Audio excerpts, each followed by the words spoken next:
Aleluia, irmãos. Nós também estamos em todas as igrejas nesse tempo estudando a carta do apóstolo Paulo aos Efésios. Amém?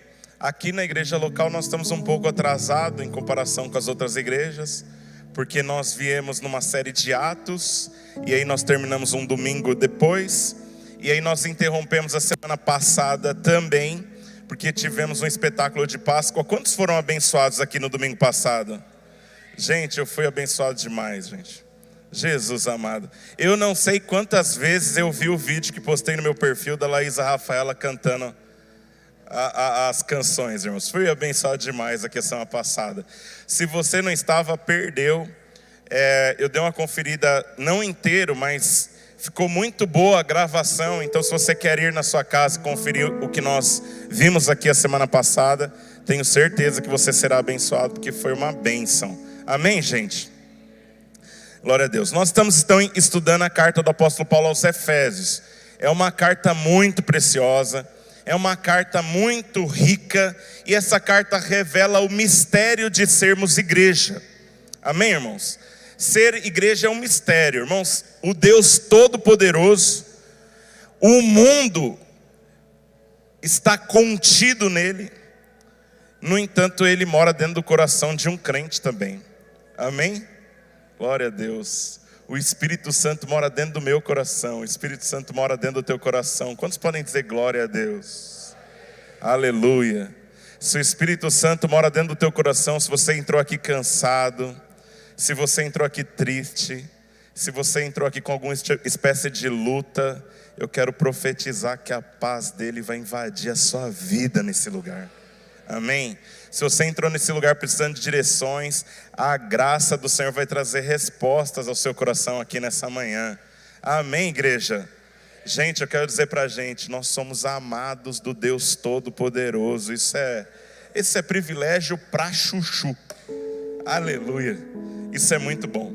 Então nós estamos meditando nesta carta. Já ministramos o capítulo 1 e falamos sobre bênçãos espirituais. A minha mensagem teve 10 tópicos, na verdade seriam 11, porque uma das bênçãos espirituais que o Senhor nos deu é a presença do Espírito Santo, mas eu não coloquei a presença do Espírito Santo como um tópico, mas é uma bênção ter o Espírito Santo, gente. Amém? Quando você estiver passando por algum problema, um desafio, você para tudo que está fazendo, você fala assim: Senhor, o Senhor está aqui agora, vem me ajuda. Bateu o carro no trânsito, ficou nervoso, não sabe o que fazer. Irmãos, mas antes de descer do carro e discutir com o outro motorista, fala: Senhor, não sei o que eu vou fazer agora, mas em nome de Jesus me guia. E aí você não faz o que você ia fazer não. Tudo bem? Deixa ele te dirigir. Esposa aqui, deixa eu falar que o teu marido está te irritando, porque marido irrita a esposa, viu, irmãos? Eu sei porque eu sou marido. Antes de dar uma resposta que acaba com tudo, gente, está ouvindo eu aí? Está me ouvindo?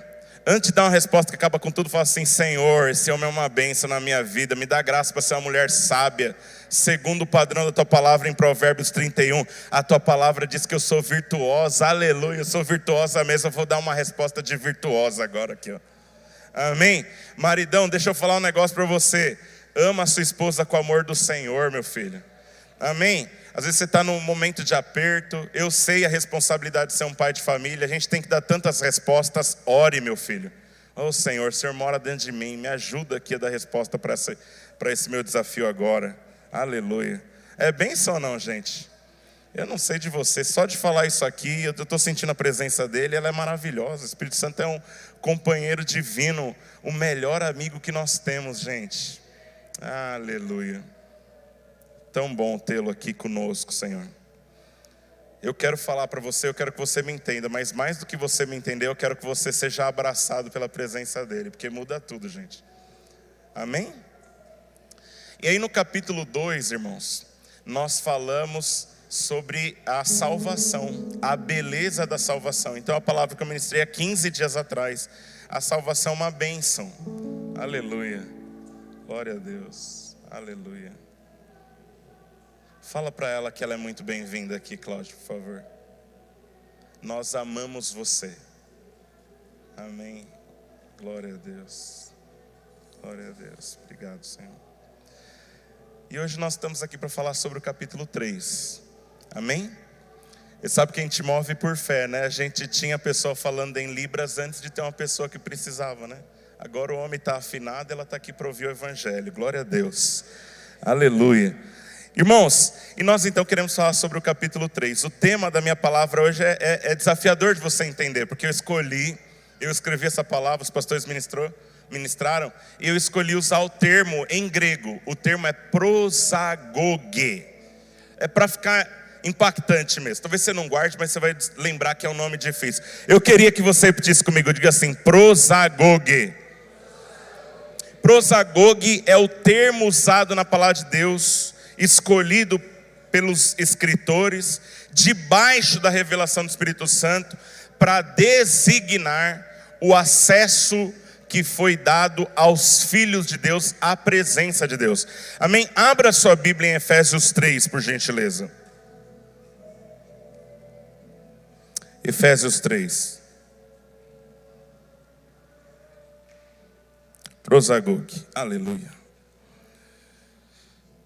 Quantos acharam? Diga aleluia. O apóstolo Paulo diz assim, quando penso em tudo isso, eu, Paulo, prisioneiro de Cristo Jesus, para o bem de vocês, gentios, tomando por certo a propósito que vocês sabem que Deus me deu essa responsabilidade especial de estender sua graça a vocês, como lhes escrevi anteriormente em poucas palavras, o próprio Deus revelou esse segredo a mim. Ao lerem o que escrevi, entenderão minha compreensão desse segredo a respeito de Cristo, que não foi revelado às gerações anteriores, mas agora foi revelado pelo Espírito aos santos apóstolos e profetas. E este é o segredo revelado, tanto aos gentios, como os judeus que creem nas boas novas, participarem igualmente das riquezas herdadas pelos filhos de Deus. Vamos repetir isso, diga assim, este é o segredo revelado. Tanto os gentios como os judeus que creem nas boas novas participam igualmente. Diga isso novamente, diga participam igualmente. Mais uma vez, diga participam igualmente das riquezas herdadas pelos filhos de Deus. Obrigado, gente, não precisa repetir não. Ambos são membros do mesmo corpo e desfrutam a promessa em Cristo Jesus. Pela graça e pelo grande poder de Deus, recebi o privilégio de servir anunciando estas boas novas. Ainda que eu seja o menos digno de todo o povo santo, recebi pela graça o privilégio de falar aos gentios sobre os tesouros infindáveis. Oh, aleluia! Os tesouros infindáveis que estão disponíveis a eles em Cristo.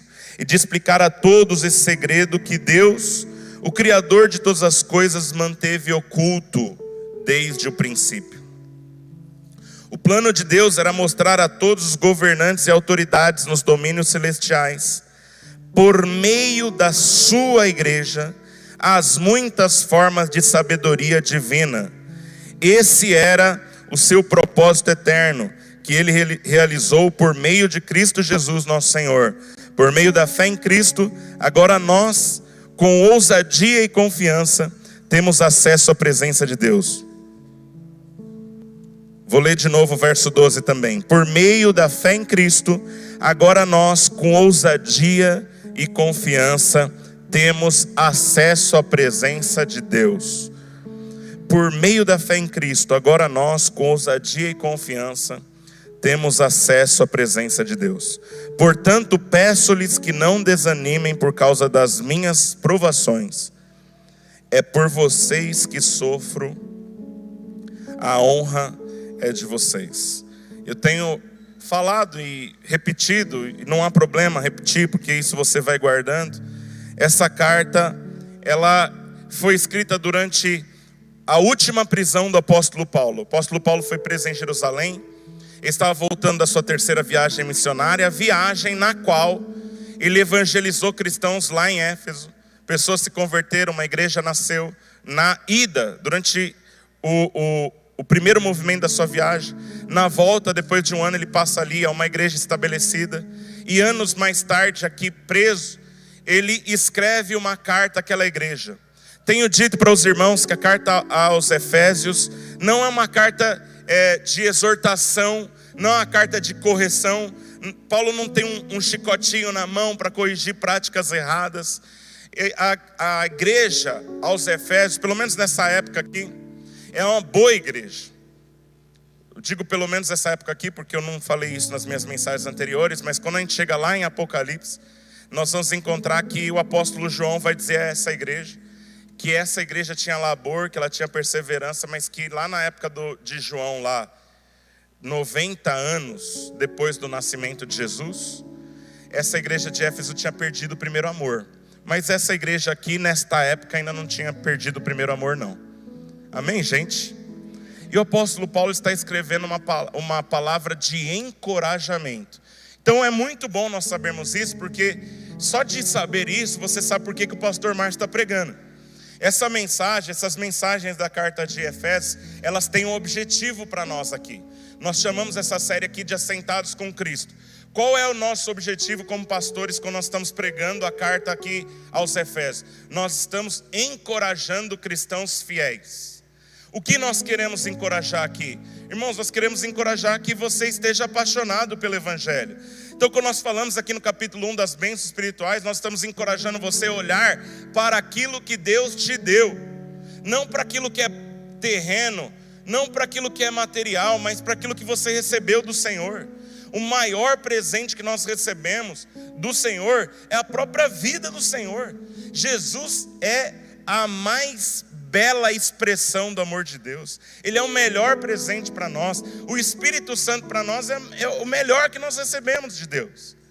Então é uma carta, uma pregação que ela visa a exortação em que aspecto? Não de correção, mas de encorajamento. Então, quando nós estamos falando aqui da beleza da salvação, o que nós visamos é levar você a valorizar o que você recebeu. Nós não éramos dignos de termos sido encontrados pelo Senhor. Amém?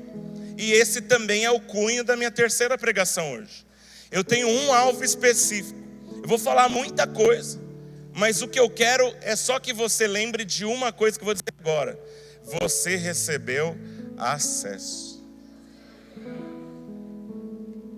Eu vou falar algumas coisas. Deixa eu ver quanto tempo eu tenho aqui. Eu tenho 40 minutos. Mas de tudo que eu vou falar aqui, você vai perceber que eu só estou falando de uma coisa. A minha pregação hoje não tem vários tópicos. A minha pregação, eu só tenho o desejo de mostrar para você como é rico o acesso. Gente, quem trabalha numa indústria grande aí, e às vezes você tem boas ideias, e você fala, meu Deus do céu, como eu prosperaria se eu tivesse a oportunidade de ter uma hora que seja, meia hora, talvez 20 minutos, sentar com o proprietário da empresa que eu trabalho aqui, poder expor uma boa ideia, talvez ele vai gostar dela. Já pensou alguém trabalhar na Volkswagen? Tudo que ele queria é ir lá na Alemanha e ter meia hora para dar uma boa ideia aqui para a linha de produção, o cara vai ficar rico. Estão comigo? Mas eu quero dizer para você que você não recebeu um acesso ao dono da empresa, você recebeu um acesso ao Criador do universo. Irmão, você recebeu bem mais do que você está achando que você precisa. Amém? E qual que é o nosso objetivo com falar isso aqui? Porque se a igreja entender o nível de acesso que foi dado, muda a maneira como nós vivemos, gente. Muda a maneira como nós vivemos. Eu digo para os irmãos que muitos não oram porque não sabem o que é oração. Você não sabe o que é oração. Você não sabe o que é fechar a porta do seu quarto e conversar com quem criou o universo, consciente de que Ele está te ouvindo. Bom demais. Eu prego aqui o termo teológico disso aqui é corandeo. Eu estou pregando aqui para os irmãos estão me ouvindo, mas eu prego diante dos olhos daquele que tudo vê no universo. Ele está aqui conosco hoje, gente. Entendeu? Por que ele veio no culto da Dínamo São Mateus? Porque tem gente que Ele ama aqui, que foi lavada pelo sangue e recebeu acesso. Jesus está aqui, ó. Talvez você queria estar lá na Lagoinha. Não sei. Talvez alguém fale, gostaria de louvar lá na igreja fulano de tal. Mas irmão, vou dizer para você, você pode voltar para sua casa, Jesus está bem ali, ó. Eu digo para você, é um privilégio e uma responsabilidade, porque tem muita gente fazendo coisa errada bem corandeu, assim, bem debaixo dos olhos. Mas eu só quero falar do positivo hoje. Nós temos acesso. Nós temos acesso. Amém? Estava conversando com o pastor Daniel Júnior esses dias. A Dínamo São Paulo está prospectando um novo prédio para a igreja. E eles estão numa região onde tudo é muito caro, né, gente? Irmãos, a Dínamo São Mateus aqui, ela é um presente de Deus. É um presente de Deus. Nós estávamos 7 anos atrás ali na Maria Curse. E era um prédio, irmãos. A propriedade que nós usávamos era alguma coisa em torno de 40% da metragem daqui, ó. O prédio inteiro, tudo, todas as instalações. Era bem menos. E então nós fomos procurar um lugar. Amém? Quando nós chegamos aqui, o corretor que me mostrou e falou assim, olha, isso aqui está fechado há 2 anos.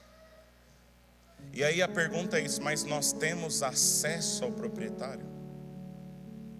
E eu quero responder para os irmãos, você tem acesso ao dono da propriedade, que não é o proprietário, não é o que prefeitura, não é o que está no cartório de imóveis. Há um salmo que diz que toda a terra pertence a ele.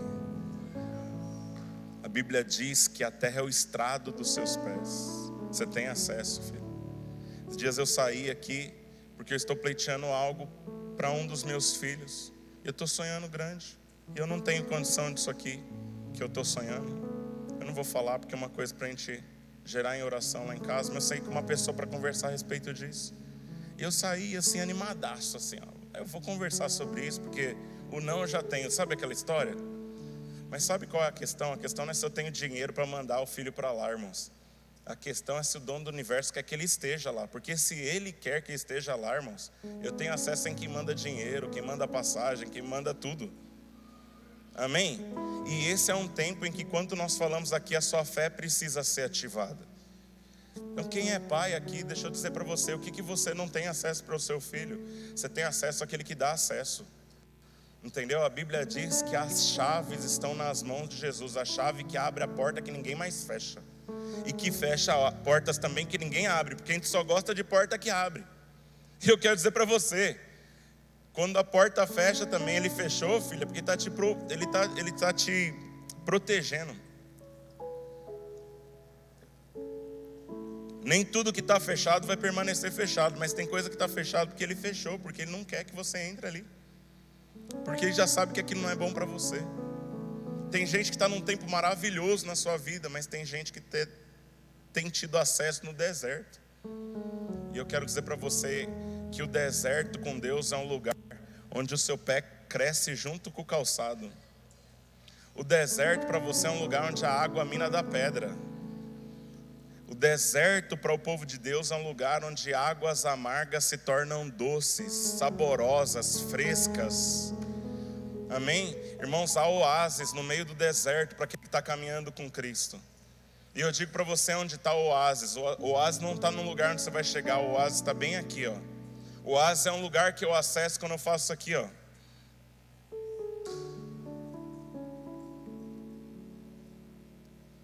Jesus disse assim, ó, quando você orar, você diga assim, ó, Pai, eu tenho acesso. Oh, Espírito Santo, toca o nosso coração essa manhã, você tem acesso. Sabe, a questão não são seus sonhos. A questão é se você reconhece que esses sonhos têm sido plantados por Ele. Porque essa é a oração que nós precisaríamos fazer. Senhor, planta no meu coração os teus sonhos. E se não são os seus sonhos, tira isso do meu coração. Porque para os sonhos dele há recurso ilimitado. E você não deveria ter medo de pedir a Deus para sonhar os sonhos dele, porque a Bíblia diz que a vontade dele é boa, perfeita e agradável. Boa, perfeita e agradável. Pastor, eu estou numa guerra. Pois é, no meio da guerra Deus está te fazendo forte. No meio da guerra Deus está forjando um valente. Irmãos, até a galera lá no mundo um pouco mais atenta sabe disso, porque eles falam que marinheiro de verdade é forjado no meio da tempestade. Então é tempo do povo de Deus também perceber isso. E sabe, quando nós estamos meditando a respeito de acesso, o Senhor me levou para Mateus 20. E eu quero contar para os irmãos o que nós temos em Mateus 20.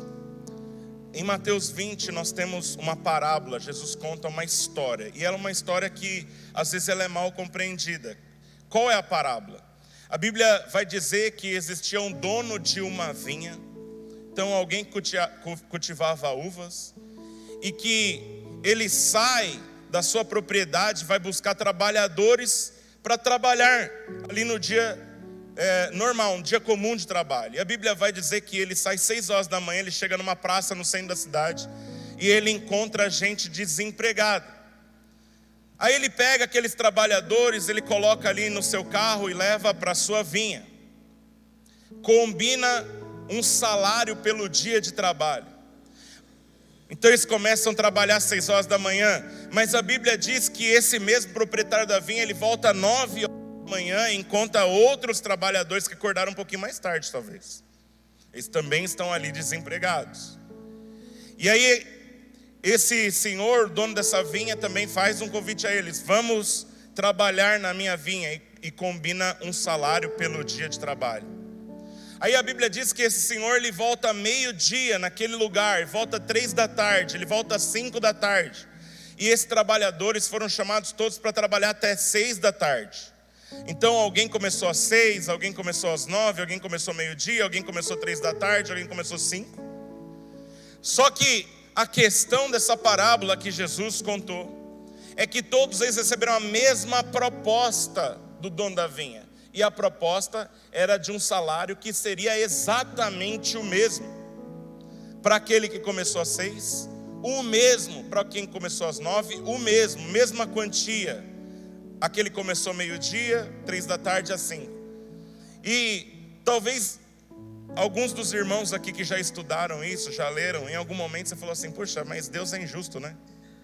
Porque Jesus disse que o reino de Deus é assim. Mas eu digo para você que o que Jesus estava querendo mostrar ali é que Deus é de fato grande em misericórdia. Ele é muito grande em misericórdia. Talvez nós olhemos para essa parábola e nós imaginemos algo como, por exemplo, eu que fui afetado pelo Evangelho 7 anos de idade. Alguns dos irmãos aqui tinham 14, 15 anos. Alguém foi encontrado por Jesus com 30, alguém foi encontrado por 40, 50 anos de idade. Sexta-feira eu tive o privilégio de acompanhar o pastor Murilo numa agenda dele. Ele foi pregar na igreja que eu me converti. Ninguém lembra de mim lá. Pastor mais desconhecido ali. Ninguém sabe que eu passei ali. Eu vi gente querendo mentir assim, nossa, acho que eu lembro de você. Não lembra nada. Eu era mais magrinho, eu era menorzinho. Enfim. Mas sabe que na verdade o que Jesus estava contando ali nem era isso. Porque na verdade todos nós, independente da data em que nos convertemos, nós somos todos a safra das 5 da tarde. Porque quando nós olhamos o texto aos Efésios 3, o que a Bíblia está nos revelando é que teve gente que recebeu uma promessa de Deus às 6 da manhã. Quem foi essa galera? Foi o judeu. O judeu foi encontrado lá em Abraão. Deus encontrou um caldeu. Abraão era um cara meio esotérico. Ele estava procurando sinal nas estrelas. Ele estava talvez lá lendo horóscopo, jogando búzios. Estava tentando encontrar um... Não era, né, irmão? Vocês estão entendendo o esforço retórico do pastor, né? Mas era mais ou menos isso. Era alguém supersticioso. Deus se encontra com ele e fala assim: Abraão, anda na minha presença. Sai do lugar onde você está. Vem caminhar comigo. Eu vou me revelar a você. E aí Deus faz uma promessa para Abraão. E ele diz: olha, toda a sua descendência vai saber quem é o Deus criador de todas as coisas. Mas o alvo de Deus não era encontrar a família de Abraão. O alvo de Deus era revelar Cristo a todas as nações por meio da família de Abraão. Então, quando nós chegamos no Novo Testamento, o que nós vamos encontrar é um grupo de judeus que quando Cristo chegou, eles não estavam preparados para o que viram. Então eles rejeitaram Jesus. E a Bíblia diz que mediante a rejeição do povo judeu a Jesus, ele abriu a oportunidade de salvação a um povo que não era chamado. Olha, gente, eu estou desafiado no meu coração a falar para você da beleza disso. Isso é algo assim, assustadoramente belo. Porque a Bíblia diz que nós aqui que estamos aqui, não importa a sua idade, talvez alguém é novo, talvez alguém é mais quilometrado, mas a salvação não era para nós. A Bíblia diz que nós éramos estranhos à promessa de Abraão. O Senhor, Ele faz em algum momento uma promessa que Ele vai chamar de povo, um povo que não era povo dele. Esse sou eu, essa é a minha casa, esse é você que está me ouvindo nessa manhã. É o Senhor resolvendo incluir gente que estava de fora e resolvendo dar que tipo de recompensa? A mesma. É o Senhor dizendo o seguinte: eu vou chamar às 5 da tarde e eu vou dar o mesmo acesso a quem chegou às 6. Então, se a Bíblia diz, creu Abraão no Senhor e isso lhe foi imputado por justiça, se ele é chamado um homem que caminhou com Deus por fé, Deus está chamando um povo no Brasil, aqui na Zona Leste de São Paulo, em São Mateus, nessa manhã, para dizer: eu te dou o mesmo acesso que esse homem que é considerado a referência de alguém que caminhou por fé. Você tem direito às mesmas respostas.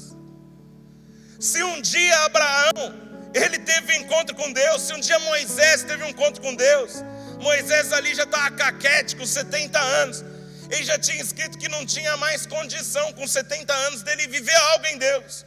Ainda passam mais 10 anos, ele está apacentando o gado do sogro, ele já tinha se tornado gago, uma pessoa que está carregando diversos medos, diversas inseguranças. É uma pessoa que não tem segurança para falar, a voz dele está trêmula com qualquer pessoa. Se eu soltar aqui o microfone na mão de alguém aqui e falar assim: pastor, não sei falar em público, você é Moisés. De repente ele vê uma sarça diferente. Uma sarça é um arbusto, gente. Ela está pegando fogo no deserto. Quero dizer para você o seguinte: olha, sarça, arbusto pegando fogo no deserto acontece toda hora. Qual que é a diferença daquele arbusto ali? É que aquele arbusto tem um fogo que tem uma cor diferente. É que aquele arbusto aqui, ele pega fogo e não está queimando, ele continua com folhas verdes. E ele percebeu aquilo, ele vai se aproximando, e eu quero imaginar que quando ele vai se aproximando, ele vai sentindo uma presença diferente. Tem um homem cujo nome é Jacó nas Sagradas Escrituras, e a Bíblia diz que ele está voltando todo desanimado, de 20 anos perdido, assaltado pelo sogro. Ele passa as mulheres, passa as crianças, passa o gado. O gado, ele está ali naquele chamado Val de Jaboque. De repente ele tem uma visão que tem uma escada que une os céus e a terra. Há anjos que sobem e descem. E ele ouve uma voz que diz assim: tira as sandálias dos seus pés, porque o lugar em que estás é solo sagrado. E eu quero dizer para você nessa manhã: não é para Jacó essa palavra, é para o Márcio Ricardo, é para o Tom e a Pamela, é para o Adriel e a Dani, é para o Pedro e a Patrícia, é para nós. Irmãos, não é um acesso diferente. Quem chegou a 6 ou chegou a 5 obteve o mesmo acesso. Sabe, Eli, quanto tempo você está no Evangelho? 2 anos? 2 anos. Você recebeu o mesmo acesso que eu aos 7. Você recebeu o mesmo acesso que Paulo, que foi interrompido na sua caminhada por uma luz que todo mundo pôde ouvir, mas uma voz que só ele sabia discernir. Aquela voz é a voz que chama homens a arrependimento hoje também. É a mesma voz e concede as mesmas coisas. É isso que Jesus estava contando ali para a gente. Ele estava falando, irmãos, que quando nós oramos, nós não recebemos uma versão 3.0 de um Deus para servir. Nós recebemos o mesmo Deus, é um Deus imutável, é uma das suas qualidades irrefutáveis, ilienáveis. Não sei como é a palavra. Tem alguém que atreve me ajudar? Vocês nem entenderam o que eu queria dizer, né? E sabe que eu estava estudando essa passagem de Mateus 20 e eu descobri o seguinte: aquele dono da vinha, ele tem um sentimento que não é descrito ali. Ele compadeceu-se de gente que estava desempregada. Você está quebrado, filho? O que leva o dono da vinha a chamar a gente para trabalhar na propriedade dele? Será que ele está realmente precisando de gente para colocar a mão na lida? Não, porque ele não está chamando trabalhador, ele está chamando filho. Ele está chamando gente que ele quer adotar. Ele está chamando gente para colocar na mesa. E hoje eu orei de manhã, eu falei: Deus, o lugar onde eu quero entrar com a igreja hoje é a sua mesa. Irmãos, o lugar onde eu quero entrar com os irmãos hoje é chamar a cadeira para dentro. E eu quero dizer para você: olha, o pão está acessível para todo mundo, é só estender a mão e pegar. Quem está com fome aí nessa manhã? Existe um mesmo Deus para você. Se Elias orou e o sol parou, né? Foi? Josué, Murilo. Elias parou e a chuva não veio, né? Pastor pregando errado, né? Irmãos, esse mesmo Deus que fez essas mesmas coisas é o mesmo Deus que nós acessamos. Eu acho que tem gente que está orando e achando que o seu e-mail está chegando na secretária eletrônica e está sendo tratado por algum assistente que fala assim: deixa eu ver se é devoto ou não. Deixa eu ver quanto tempo tem de conversão. Deixa eu ver se o cabelo é comprido ou não. Deixa eu ver o comprimento da saia aqui, ó. Não é isso não, gente. Nós acessamos todos o mesmo Deus, é a mesma misericórdia que foi concedida. E você pode acordar de manhã e dizer assim: Senhor, bondade e misericórdia, tua palavra diz que me seguirão todos os dias. Não é só para o dia do culto não, tem misericórdia se renovando para amanhã, tem misericórdia para segunda-feira, tem para terça também, tem para quarta. Por quê, irmãos? Porque Ele é bondoso o tempo todo. E essa é a resposta do dono da vinha. Quando nós olhamos lá em Mateus 20, você vai perceber aqueles trabalhadores que chegaram 5 horas os trabalhadores que chegaram às 6 da manhã procurando o dono da vinha, falando assim: escuta, amigo, não é injusto da sua parte que esse grupo tenha chegado às 5, esse grupo tenha chegado às 3, esse grupo meio-dia até que vai, mas você está oferecendo um mesmo salário aos que chegaram às 6, às 9, os que chegaram às 5, não é injusto não? E a resposta do dono da vinha é essa: é contra a lei? Ou é ilícito eu fazer o que quero com o meu dinheiro? Ou você está com inveja porque eu sou bondoso? Deus é bondoso. Deus é bondoso.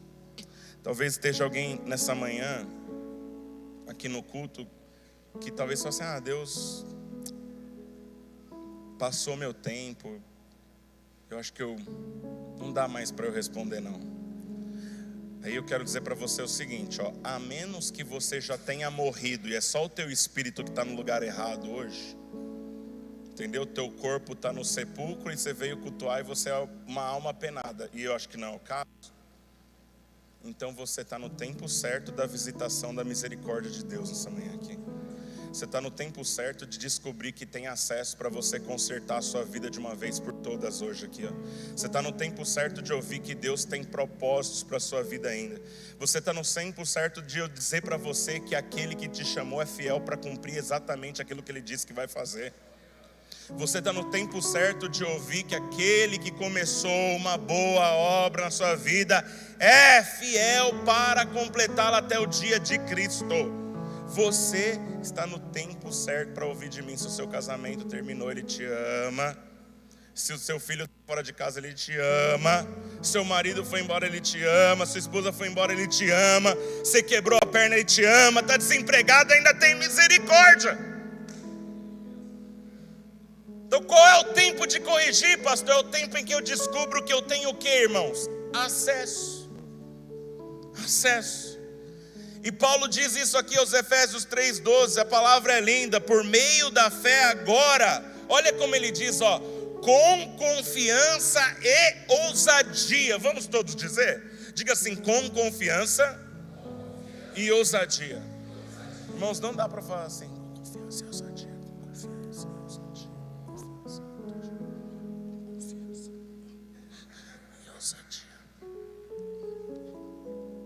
Falei, 5 meses atrás eu não aguentava. Com confiança e ousadia. Estava preparando essa palavra aqui algumas semanas atrás, e o Senhor me fez lembrar que existem outras porções do Novo Testamento onde essas palavras aparecem. Como, por exemplo, o texto de Hebreus 4:12. 4:12 diz assim, assim, aproximemo-nos com toda a confiança ao trono da graça, a fim de recebermos misericórdia e encontrarmos graça que nos ajude no momento da necessidade, ou que nos socorra em ocasião oportuna. Assim todos nos aproximemos com confiança ao trono da graça, a fim de que sejamos ouvidos, a fim de que recebamos misericórdia, assim que recebamos resposta, a fim de que obtenhamos direções para o que precisamos, para sermos socorridos em ocasião oportuna. Mas a chave aqui nós percebemos como que entra, é com ousadia. Por que eu entro com ousadia? Deus é Deus e eu não sou nada. Eu entro com ousadia porque o sangue de Jesus me santificou. Eu entro com ousadia porque Ele me chama de filho. Então toda a minha ousadia na presença de Deus está baseado naquilo que Ele mesmo fez por mim, naquilo que Ele fez de mim. Efésios 2:18, também o texto do capítulo anterior diz assim, porque por Ele ambos temos acesso a um mesmo Espírito. Qual é ambos aqui? Ambos é o grupo das 6, é o grupo da 9, é o grupo da meio-dia. Ambos é o grupo das 3, é o grupo das 5 da tarde. Ambos é o judeu, ambos é o gentio. Ambos é o cara que está servindo ao Senhor sei lá quantos anos. Ambos é alguém que veio para entregar a vida para Jesus nessa manhã aqui, Ambos é ambos, todos os grupos.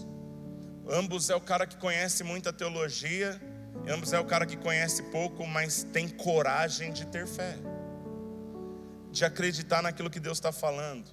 O apóstolo Paulo, aos Romanos, capítulo 5, verso 1 e 2, ele diz, justificados, pois, mediante a fé, temos paz com Deus, por meio do nosso Senhor Jesus Cristo, por meio daquele que recebemos livre acesso a essa graça. Recebemos acesso a essa graça. Recebemos acesso. Justificados, pois, pela fé, temos paz com Deus, por meio do nosso Senhor Jesus Cristo, por intermédio de quem obtivemos igualmente acesso a esta graça na qual estamos firmes e gloriamo-nos na esperança da glória de Deus. Nós recebemos acesso. E por que eu desejei intitular a palavra de hoje de prosagogue?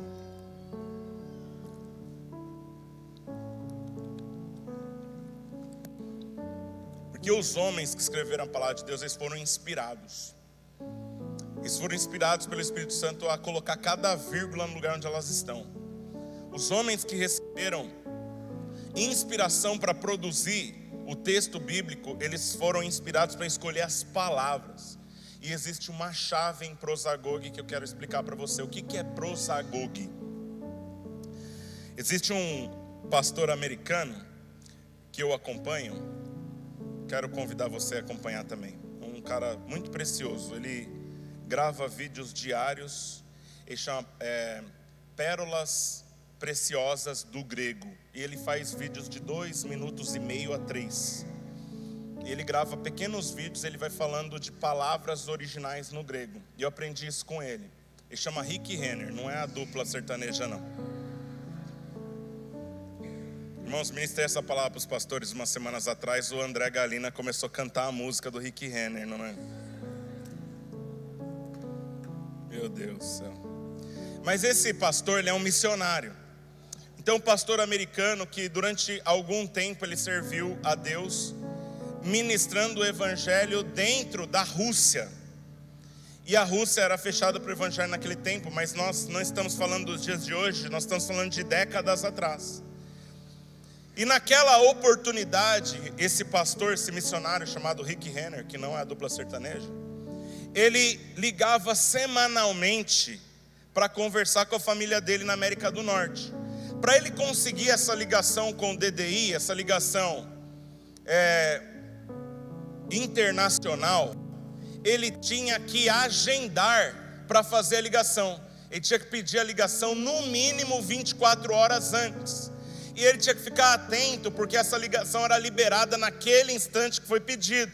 Então ele pegava o telefone, a ligação estava conectada, ele tinha que pedir 24 horas no mínimo antes. E a ligação acontecia com o horário para ele fazer essa ligação da Rússia para os Estados Unidos. Haja vista, eu imagino que os irmãos saibam que a Rússia não tem muito bom acordo também com os Estados Unidos, mas não sei se é assim hoje. Ele está falando que naquele momento era. E por que que isso acontecia, irmãos? Acontecia isso porque ele não tinha acesso.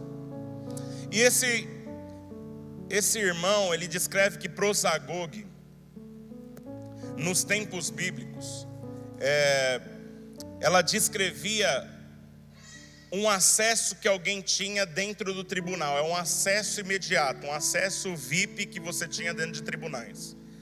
Então veja, o sistema jurídico lá nas épocas bíblicas não funciona como na república, que a gente tem lá o poder executivo, o legislativo, o judiciário. Amém, gente? Eles não tinham isso. O rei era quem legislava. Então o rei é quem era o juiz. Eu não sei quantos estão familiarizados, mas se você conhece um pouco as Sagradas Escrituras, você vai se lembrar que quando Absalão entrou em revolta contra o pai, ele ficava na porta da cidade, e as pessoas vinham para encontrar com Davi para julgar suas causas, e Absalão se colocava ali no caminho dessas pessoas. Ele dizia assim: me conte a sua causa. Vocês conhecem essa? Quantos conhecem? Alguns. E aí Absalão abordava as pessoas e elas falavam das suas causas, e falavam: a sua causa é boa, pena que aqui no palácio o rei está muito comprometido, não pode te ouvir para fazer justiça a você. Entendeu? Então Absalão estava agindo traiçoeiramente, mas o que eu estou querendo dizer para os irmãos é que é assim que a justiça funcionava. Se os irmãos conhecem a maneira como a Bíblia descreve a sabedoria de Salomão, os irmãos sabem que há um momento na história em que duas mulheres tiveram crianças numa mesma semana, e a criança de uma delas morreu, e aí elas começaram a lutar, dizendo que aquela criança que sobreviveu era filha das duas. Então uma dizia: ela é minha. E então essas duas mulheres levaram a causa para quem? Para o rei. E aí Salomão teve uma palavra de sabedoria: corte a criança no meio, dê metade para cada uma. E a mãe verdadeira disse: não corte não, dê a ela. Então ele falou: essa que falou para não cortar é a mãe verdadeira. Por que que isso aconteceu? Porque o rei era o juiz. Não existia nas épocas bíblicas uma figura também de advogado de defesa. Amém? Então o que você tem nas Sagradas Escrituras é a figura de advogado de acusação. Amém, gente? Por isso que nós temos o nome Satanás, que é acusador. Então o Satanás é quem chega diante de Deus ali no início do livro de Jó. De onde você vem? Eu venho da terra, de passear por ela. Aí o Senhor fala assim: você viu o meu servo Jó? Não tem nenhum igual lá. Então Deus está agindo como rei, Deus está agindo como juiz e como advogado de defesa. E o diabo vai fazer uma acusação contra Jó, porque é assim que funciona. Amém, irmãos? Então, se você quisesse ter a sua causa julgada nos tempos bíblicos, então vamos supor que você comprou um terreno. Está lá o Tom e a Pamela compraram um terreno, e o vizinho tem o terreno do lado. O Tom chega do trabalho, ele percebeu que o vizinho do lado, ele pegou e removeu a cerca e colocou 30 centímetros para dentro da propriedade do Tom. Ele não poderia chegar lá e fazer justiça com as próprias mãos. Ele não pode matar esse vizinho, não. O que ele tinha que fazer com isso? Ele tinha que levar isso para o juiz. Ele falou: olha, a minha propriedade, ela tinha o limite aqui, ó. Ou não, o cachorro da Pamela, entendeu? Ele passou debaixo da cerca e comeu a verdura do vizinho. Só que o vizinho não quer um pé de alface de reembolso. Ele quer um carro zero. Não, porque essa verdura é sagrada, é de estimação. Faz 30 anos que eu estou esperando esse pé nascer. Então ele não pode valer um pé de alface normal. Eu quero uma BMW 320 aqui por isso. Então quem julgava essa causa é o rei. Amém, gente? Nos tempos bíblicos, como que você fazia isso? Você tinha que esperar o chamado dia do juízo. Estão familiarizando com esses termos? Quando a Bíblia fala, haverá um dia do juízo, porque o dia do juízo tinha um dia de juízo. Porque o rei não se dedicava todo dia a julgar causas, ele tinha uma rotina. Então existiam os momentos em que ele faria, ele separava aqueles dias para julgar as causas. Vocês estão comigo aqui, gente? Naquele dia, o que você fazia? Você tem a sua demanda, você não marcava nem nada. Você vinha e entrava numa fila com a sua demanda. E aí durante o dia o rei vai julgando as causas, você vai dando o seu passo à frente. Olha, gente, se não chegou a sua vez no dia, você não vai poder voltar amanhã. Você vai ter que voltar no próximo dia do juízo. Estão entendendo? Então muita gente ficava sem justiça. Amém? Moisés ocupava um lugar assim, pelo qual inclusive ouviu do sogro. Falou, Moisés, assim o povo não vai desfrutar de justiça. Levante 50 homens tão habilidosos como você, homens sábios, que possam julgar a causa das pessoas também. Vocês estão entendendo por que essas coisas existem? Amém, gente? Só que o que acontecia, irmãos? Se você tivesse prosagogue, você chegava às 10 horas da manhã, tá aquela fila dando a volta no quarteirão. Você pedia licença para o primeiro da fila e você entrava aqui, ó. E você era o próximo a ter a sua causa julgada. Vocês estão comigo? Por isso que o escritor de Hebreus 4:12 ele diz assim: aproximemo-nos. Olha como é legal entender contexto, não é? Com confiança, dá licença por favor, ao trono da graça, a fim de sermos socorridos em ocasião oportuna. Ô, irmãos, é rico, é ou não é? Aí você vai falar assim, não, por quê? Porque sabe, irmãos, hoje a gente vai falar assim, não, isso é injusto, tem toda uma fila esperando, por que eu vou entrar na frente? Né? Eu não. Eu acho que eu vou preferir ir para a Umbanda, porque lá eu não preciso falar com o rei, eu só preciso fazer um trabalhozinho.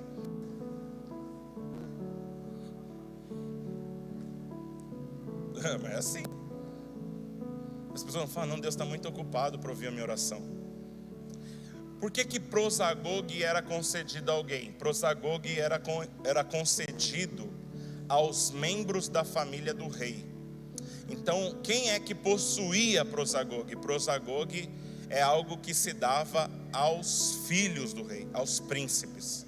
Então, Deus nos deu prosagogue porque Ele nos tornou príncipes.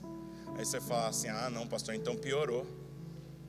Porque imagina agora que lá no Senado os caras ficam colocando emprego. Isso aí tem um nome, pastor, isso aí é corrupção. Não, mas não é corrupção. Na época da Bíblia não era corrupção. Por quê? Por que o príncipe recebia prosagogue? Porque ele tem que ter liberdade, não só para ter a sua causa julgada, mas para permanecer e ver o rei fazendo. Por quê? Porque ele tem que aprender o ofício, ele vai reinar também. Vocês entenderam? O filho, ele vai aprender a graça, porque ele vai exercê-la também. O filho tem que aprender amor, porque ele vai exercer também. O filho tem que ver manifestação de poder, porque essa unção foi derramada nas minhas mãos para exercer também. O filho tem que provar a cura, porque ele vai orar por cura também. O filho tem que ver grandes feitos, porque ele vai manifestar grandes feitos também. Então, prosagogue em Deus tem o que eu posso chamar erradamente, mas que vai fazer os irmãos entender, uma segunda intenção. É a intenção de treinamento. É lindo isso aí ou não, gente? Eu acho que é, né? Eu vim aqui só para pregar isso aqui para os irmãos. Aleluia. Oh Jesus, aleluia. Prosagogue provém do fato de nós sermos filhos. Não é foro privilegiado, não é nepotismo. Prosagogue, acesso imediato, provém do fato do Senhor ter nos convidado para a intimidade, com o propósito de nos preparar para um ofício, para funcionarmos no mundo. Gente, por que Deus quer que os seus filhos experimentem justiça? Porque justiça não está só a favor de você. A justiça é um convite para você ser alguém faminto por justiça. Você vai provar justiça e vai exercer justiça. É uma posição que Deus nos dá. Amém? Eu quero terminar aqui dizendo que ninguém de nós, portanto, somos cidadãos de segunda classe. Amém? Oh, irmãos, deixa a graça do Senhor se apoderar de você, para você sair daqui assim bem convicto daquilo que Deus está falando, e você entender o que o Senhor está nos entregando em termos de revelação nessa manhã. Quando o Senhor está dizendo que você não foi chamado para entrar numa fila e está colocando você à frente naquele lugar, está dizendo, eu te dou acesso imediato. Ele está dizendo para nós o seguinte: olha, você não é cidadão de segunda categoria. Você não é cidadão de segunda categoria. E sabe o que me ocorreu quando estava preparando essa palavra? Dizer para os irmãos que nós não estamos órfãos. Nós não estamos órfãos. É o nosso Pai que está governando todas as coisas. Não é alguém distante, não é alguém estranho, não é alguém desconhecido, não é alguém que eu não tenho acesso, é o meu Pai. É o meu Pai quem está falando. Daniel é todo justo, irmãos. Mas ele sabe que o pai dele é o pastor da igreja. Ele tem acesso ao pastor da igreja, ele mora na mesma casa, dorme no quarto do lado. Os irmãos estão entendendo o que eu estou querendo dizer? Você sabe que até para errado está funcionando. Vocês estão vendo as aberrações do Lulinha, né? Mas eu queria dizer para os irmãos assim: olha, pastor, eu não tenho problema com orfandade.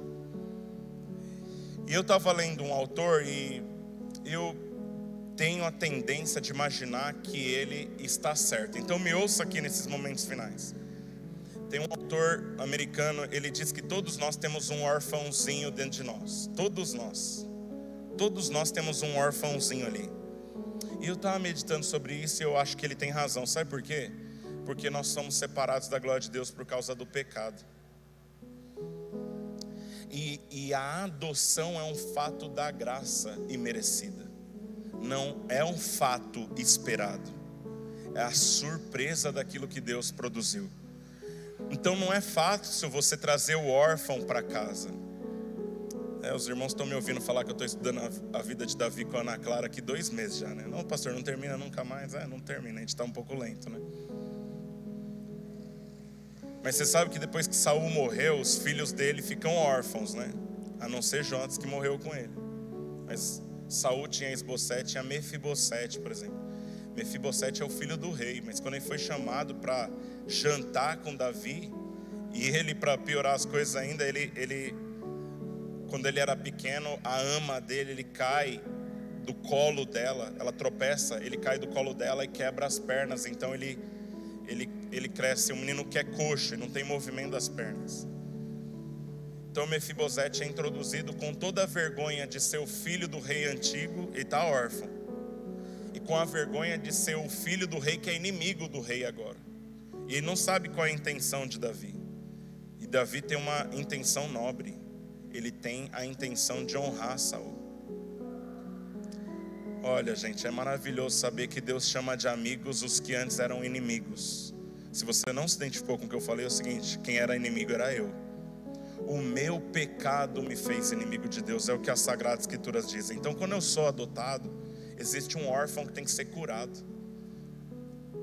A dificuldade que alguém tem de aprender a orar não é à toa, não. É porque a presença de Deus é num lugar inóspito para mim antes do sangue. Irmãos, o lugar santíssimo é um lugar que estava fechado antes com um véu. E de repente ele abre e eu sou convidado para dentro. E eu quero dizer para os irmãos, nós temos esse problema da orfandade dentro de nós. Isso luta contra nós. Como eu sei que isso acontece? Observe os sintomas. Você já pensou algo como assim: eu estou sozinho. Eu odeio quando as pessoas ganham. Eu fico mal com isso. Por quê? Porque chamar alguém de vencedor sempre na sua cabeça implica que alguém tem que ser perdedor. E a nossa vitória não é contra o irmão do lado. Nossa vitória é contra a carne. Então eu digo que tem vitória para você e para o irmão do lado. Mas às vezes, sinceramente, a gente fica com um bicho feio que chama inveja, assim, ó, dentro da gente. Olha, gente, e hoje eu nesse momento final, eu queria nos chamar a confrontar verdadeiramente o nosso coração. Deixa que Deus fale ao seu coração e se enxergue verdadeiramente em Deus. Se você nunca ficou sinceramente incomodado com o fato de Deus estar respondendo a oração de alguém e você ainda está esperando o teu momento de ser abençoado, eu digo para os irmãos, tem gente que desvia da igreja. Isso não está funcionando para mim. Eu só falo assim, eu estou indo lá, mas não está funcionando para mim. O que ele está querendo dizer? Está funcionando para alguém, mas a bênção do outro está até me incomodando, porque para mim não chegou ainda, eu vou tentar outra coisa. O que é isso? Isso é a mentalidade de alguém que não sabe que foi adotado como filho, foi recebido com direito ao mesmo acesso ainda. Ele acha que aquele ali tem um acesso melhor que ele. Pense se nós nunca imaginamos que somos indesejados em um ambiente. E aí você diz assim, eu tenho que cuidar de mim mesmo, ninguém vai se importar comigo. Eu é que tenho que fazer os meus corres, porque ninguém está pagando as minhas contas. Ninguém está pagando as suas contas mesmo? Por que você está respirando, hein? Sabe por que você está respirando? Porque o doador da vida tem dado oxigênio para você. Não, irmãos, quem pode levantar o braço direito aí? Deixa eu ver. Sabe por que você pode levantar o braço, filho? Porque a graça está disponível e é a mesma graça. Então eu tenho que saber me relacionar com ela.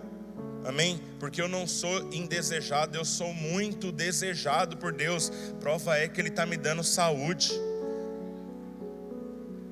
Talvez alguém vai dizer aqui, pastor, eu não sou digno. Ninguém aqui dentro sabe como eu tenho caminhado. E eu digo para os irmãos, você se engana. Porque aquele que está aqui dentro e preenche cada centímetro do universo, Ele não só te conhece, Ele te deu vida, Ele te chama pelo nome, Ele projetou algo para você, e é Ele quem te chama para arrependimento hoje, diz, eu te dou acesso à minha presença, porque eu quero consertar em você o que está errado, e usar tudo aquilo que eu coloquei em você para o meu propósito, para honrar o meu nome. Todos nós. Ninguém aqui está distante. Você pode estar distante do púlpito, mas Deus está morando dentro de você. Isso vale para nós presente, vale para quem está em casa ouvindo essa palavra. Aleluia. Você pode achar que você não é digno enquanto você não recebeu o sangue, mas a partir do momento que você recebeu o sangue, eu digo para você, com pecado ou sem pecado, com vergonha, com constrangimento, levante sua mão e adore a Deus, porque enquanto você adora a Deus é que as castas caem, que esse diabo, esse demônio que está te segurando, ele vai sendo inflamado, ele vai sendo derrotado, ele vai caindo, o governo dele vai cair na sua vida, enquanto você declara, eu sou perdoado, eu sou nova criatura, eu sou filho de Deus.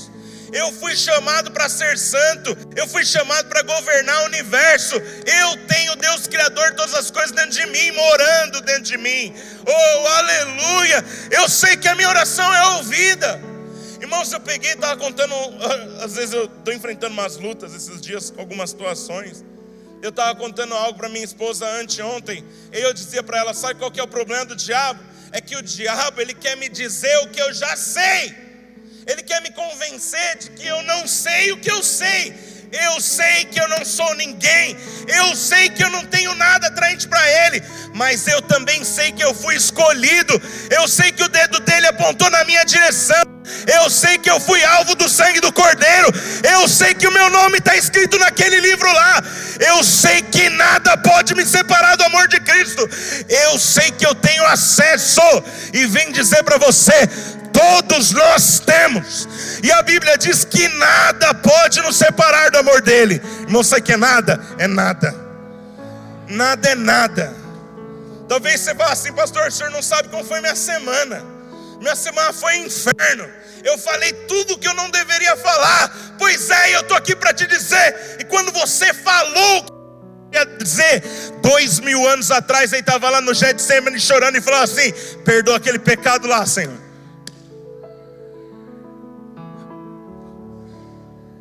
2000 anos ele estava na cruz, estirado e dizendo o seguinte, perdoa, eles não sabem o que fazem. A oração foi feita antes, filho. Quando você pecou já tinha perdão disponível. Qual que é a questão? A questão é se eu saber se eu tenho acesso ou não. E eu digo aqui para os irmãos que o que eu estou pregando aqui não é acesso para você ter uma cara lavada, pecar de novo amanhã. É o acesso a uma nova condição. Eu vim aqui para dizer que se você pecou até ontem, você pode sair daqui e descobrir que você foi chamado para ser santo. Você foi chamado para ser um vencedor.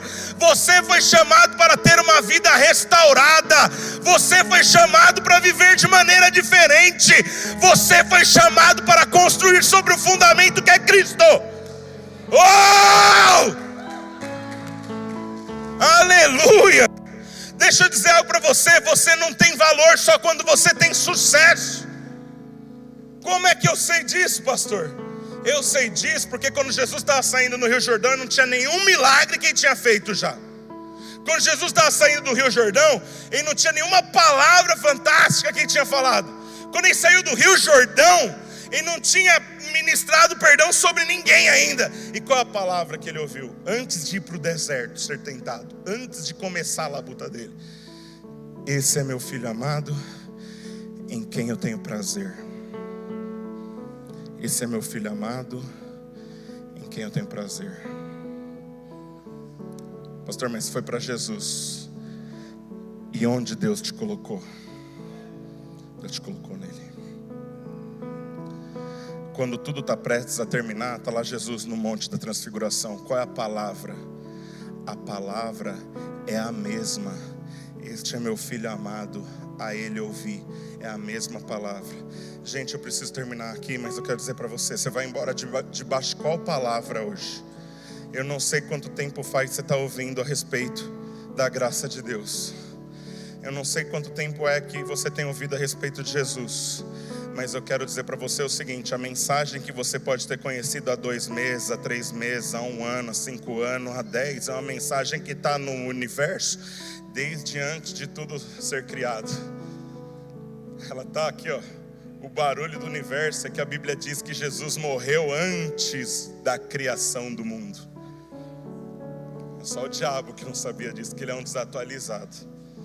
Só que nós não podemos ser desatualizados, porque nós temos aquele que atualiza tudo em todos, morando dentro de nós aqui, ó.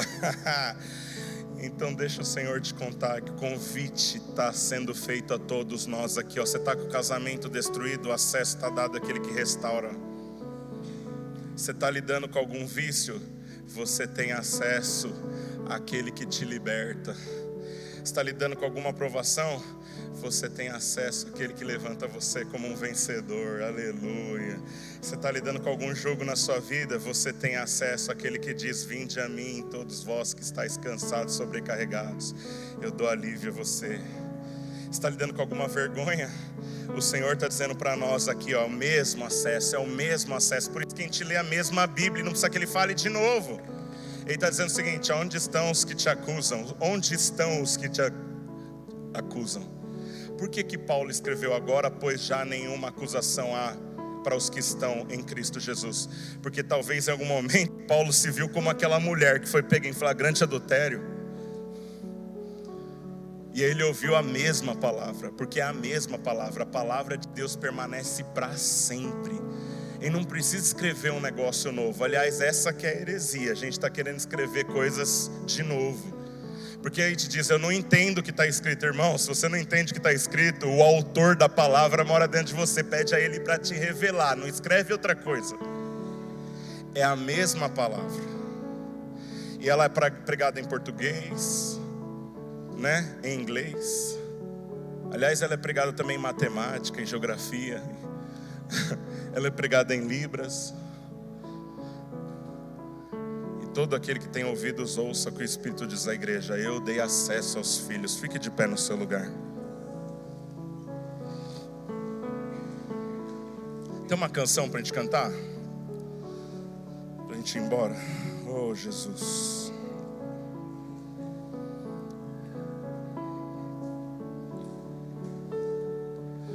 Vamos cantar uma canção para a gente ir embora? Eu oro depois da canção.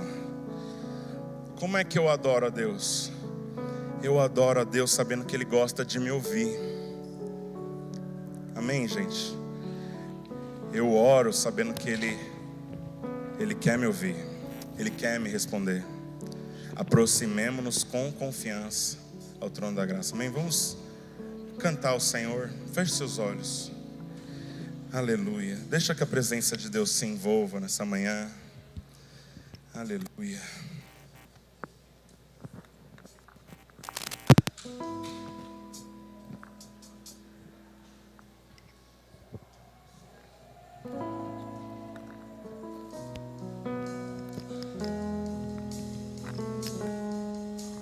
Só pra te adorar e fazer teu nome grande e te dar o louvor que é devido. Estamos nós. Vamos declarar isso mais uma vez, só para te adorar. Vamos lá. Só pra te adorar E fazer teu nome grande. Aleluia. E te dar o louvor que é devido. Estamos nós. Aleluia. Queria que nós declarássemos isso uma vez mais. Vamos lá, todos juntos. Vamos lá, só para te adorar. Só pra te adorar e fazer teu nome grande e te dar o louvor que é devido. Estamos nós aqui.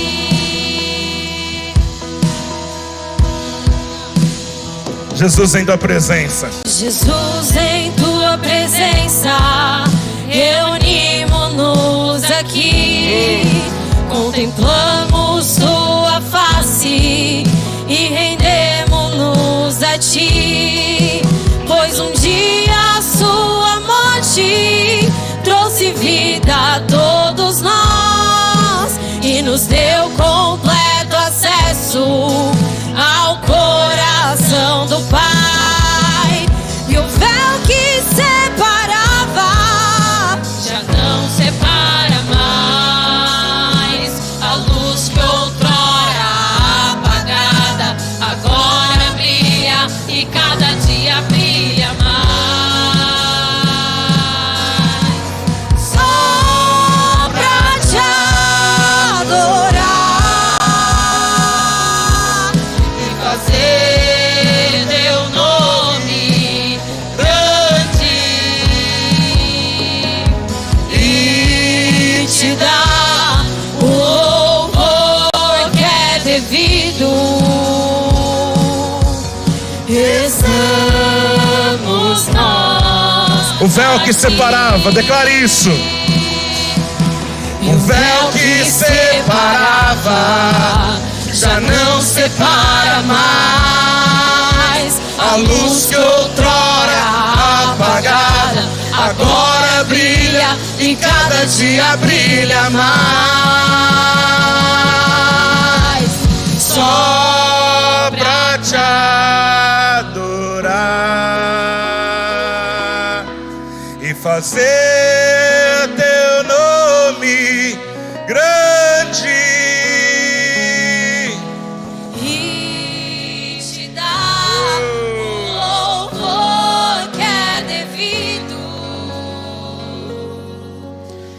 estamos nós aqui.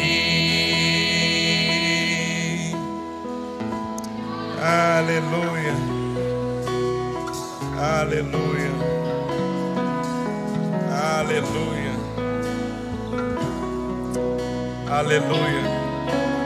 Gente, ó, deixa eu falar uma coisa pra você e a gente vai pra encerrar o culto aqui. Me permita gastar aqui 2 minutinhos explicando algo. Quando nós cantamos, eu fiquei pensando em algo, sabe? O judeu, ele ia para um culto como o nosso aqui, por exemplo, E uma vez ao ano, ele trazia um animalzinho para o culto. Olha, quando ele ia fazer o sacrifício por pecado, e eu ouvi alguém falando isso em algum momento, fez muito sentido para nós. Quantos são pai de pet aí no nosso meio? Deixa eu ver. Os irmãos vão entender isso. Porque o cordeirinho que você tinha que trazer é esse que você mais gosta. E aí, então você tinha que olhar nos olhos do animal, você colocava as suas mãos sobre o animal e você dizia quais são os pecados que você está transferindo para ele, porque ele vai morrer no seu lugar. E aí o sacerdote, então ele entrava ali no átrio, ele degolava o animal, ele derramava o sangue sobre o altar.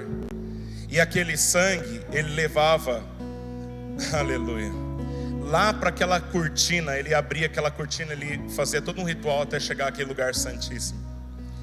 E ali ele ia aspergir num lugar onde nós não víamos. Imagina que a gente fosse um judeu e estivesse vendo a cena. Mas nos melhores anos, no passado, todo o templo se enchia de glória, o céu trovejava, descia uma nuvem atrás daquilo, era um espetáculo. E você sabia que o que está acontecendo ali é Deus quebrando tudo aquilo que produz separação entre Ele e você. Agora você imagina o que seria para alguém que compreende essa cena. Você está no templo no dia em que Jesus foi sacrificado, e agora o véu está sendo rasgado. Imagina como seria para você que entende todo o processo, para que você pudesse desfrutar de paz com Deus. Esse cordeirinho foi imolado no seu lugar, para que você pudesse acessar sem nenhum constrangimento mais. Agora não vai precisar mais matar ninguém, porque ele morreu de uma vez por todas. Mas não foi um cordeirinho, foi Jesus, ele está ali na cruz. Amém? O sacerdote entrava ali rastejando, gente. Ele entrava ali e ele precisava produzir um tipo de balanço. A orla das vestes dos sacerdotes tinha uma romã, uma frutinha, e tinha uma sinetinha. E ele tinha o hábito de entrar ali se sacudindo. Aquilo tinha que produzir um barulho para eles saberem quem está vivo, porque se ele entrou de maneira indigna e morria lá dentro. E ele entrava com uma corda amarrada na perna. Se aquilo parasse de cintilar, eles iam puxar. O corpo morreu diante da glória de Deus. Só que agora o véu rasgado e nós lavados pelo sangue, nós não entramos mais rastejando. Nós entramos eretos.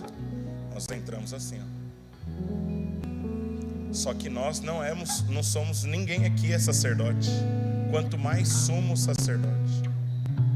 Amém? Nós aqui que estamos aqui não somos nem judeus. Mas por quê que nós podemos fazer isso? Porque Jesus se fez o cordeiro, Jesus derramou o sangue, Jesus fez a oração que se tornou em si mesmo o próprio incenso. E Jesus é o próprio sumo sacerdote que carrega o próprio sangue junto com a própria fumaça. Ele entra, faz o sacrifício para que ninguém nunca mais tenha que fazer. Volta e abre agora a cortina e fala assim, ó, vocês estavam curiosos para saber o que tem aqui dentro? Estavam curiosos para saber o que era aquela fumaça, aqueles trovões, aquilo... Está disponível para você orar a respeito do colégio, está disponível para você orar a respeito do emprego, das finanças, da saúde. Está disponível. Quem que pode entrar? Todo mundo, um de cada vez? Não, prosagogue. Aproxime-se com confiança, sem medo, venha, entre. Eu digo para os irmãos, é maravilhoso quando a gente canta algo com entendimento. Então a gente vai encerrar o culto, mas eu queria cantar isso novamente, sabe? O véu que separava já não separa mais. A luz que outrora apagada agora brilha. Por que brilha? Eu podia ver um reflexo dela, mas quando a cortina se fechava eu já não estou mais vendo nada do que está acontecendo lá dentro. Agora eu estou aqui dentro.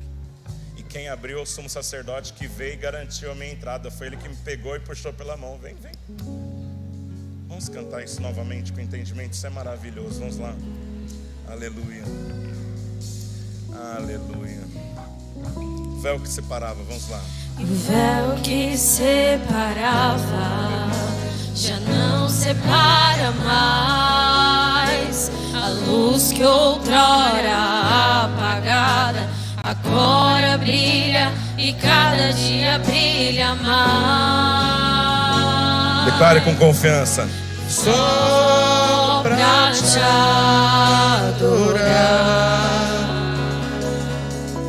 e fazer teu nome grande e te dar o louvor que é devido. Estamos nós aqui. Glória a Deus, aleluia. Os irmãos entenderam a letra? Olha aí, gente. Você vai cantar aqui na igreja e falar assim, ó: só para te adorar, fazer teu nome grande. Aleluia. Estamos nós aqui, ó, no prédio? Não, estamos nós aqui no Santíssimo. É que é isso que a canção está dizendo. Não é tá aqui não, por isso você pode cantar lá no carro, porque você habita no Santíssimo. Oh Jesus, leva-nos em paz nessa manhã, mas leva-nos debaixo dessa revelação. Fala conosco ao longo dos próximos dias. Deus, que a verdade da tua palavra seja descortinada com poder, para que nós vivamos o Evangelho, a minha oração. Que a graça do nosso Senhor Jesus Cristo, o amor de Deus Pai e a comunhão do Espírito Santo sejam abundantemente sobre todos nós. Quantos creem, concordam, diga amém, Jesus. Dá um abraço no seu irmão, bom domingo, Deus te abençoe abundantemente.